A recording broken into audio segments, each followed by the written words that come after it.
What do you think of Jay Bilas? I think he's a very fine commentator on basketball. He's a very knowledgeable guy, and he's very passionate about college sport, and I salute him for that. Probably, of all the critics out there, he's probably gained as much, if not more, penetration for his arguments. He thinks the student athletes are getting a raw deal. Where is he wrong? Well, he says a number of things that I personally happen to agree with. And as I said, I think that we'll see in this coming year a significant reassessment of what universities should and can be providing to student athletes. And so there's probably more similarity in our views than differences. But, you know, I don't think student athletes are being taken advantage of. Exploited is the Exploited. word of the day. I don't buy that at all. But I certainly believe that we can and should do more for them.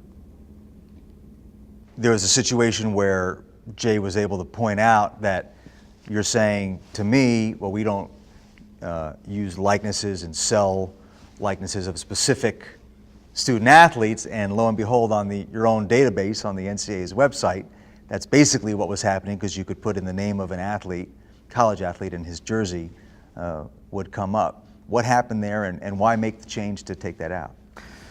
Well, I made that decision, and I made it immediately as soon as I was aware that it was possible. That website that he famously pointed to is like most websites selling jerseys and other equipment. It was a pass-through website. We don't sell schools' jerseys, but up until that moment, you could go to an NCAA website, click on a school, and it would go through to that school's website, and so you were actually buying the jersey or other paraphernalia from that school, not from us. And so that was obviously a cause of great consternation among people, and I said, take it down. We're not supposed to be doing that. If a school wants to sell their jerseys, they can sell their jerseys. But schools cannot sell jerseys with students' names on the back. That is a violation of NCAA rules, and that's been the case for a long, long time. So we sell jerseys and T-shirts now that only promote NCAA events, period. That's it. This is a similar conversation to what happened with the Olympics. When the Olympics for so long had these amateurism rules about what their athletes could do, what kind of money they could make outside the field of play, and the Olympics took down basically almost all of those restrictions. And I do sense that there is some sentiment within your schools, within the NCAA, within your staff, frankly, to at least move closer toward that model. Now, the difference, of course, is the Olympics don't recruit like colleges have to recruit against each other. You don't want one football coach promising a $10,000 car deal and the other football coach comes in and promises a $100,000 car deal. I get that, but it seems to me there should be some room to at least move into that space a little bit more and modernize the system to maybe give the Johnny Manziels of the world a chance to make a few bucks by selling autographs. I mean, I don't know that there's a huge harm in that. Is that realistic to even tiptoe in that direction, or is that completely walled off? Well, I think it's going to be a source of a lot of discussion. And again, going back to where we started, the changes that are going to happen in the governance, I think, are going to allow the members to have a much more robust conversation, I guess is the right word, around all of those issues. The concerns that you hear from the members out there are the first one you mentioned. Will you, by doing so, do you inject any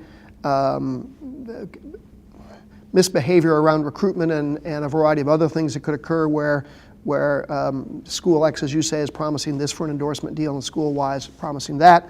That's a fundamental issue that people are concerned about. Definitely don't want that. Definitely don't want that. Second fundamental question is to whom does an individual athlete own his or her fame and success? So if someone wasn't playing for one of these universities, if they weren't on the field or on the court, and they were just a high school kid who was trying to get into a professional sport, they would be unheard of and they'd have no opportunity whatsoever.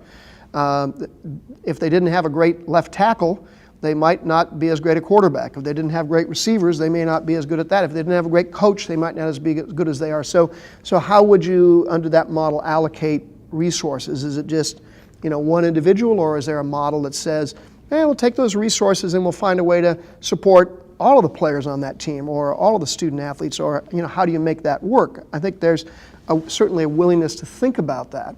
And find new ways of providing that kind of support. But again, the bottom line is that there is no interest in turning student athletes into professionals. And when you start down that road, where do you draw the line? And it's a very significant question that's yet to be addressed.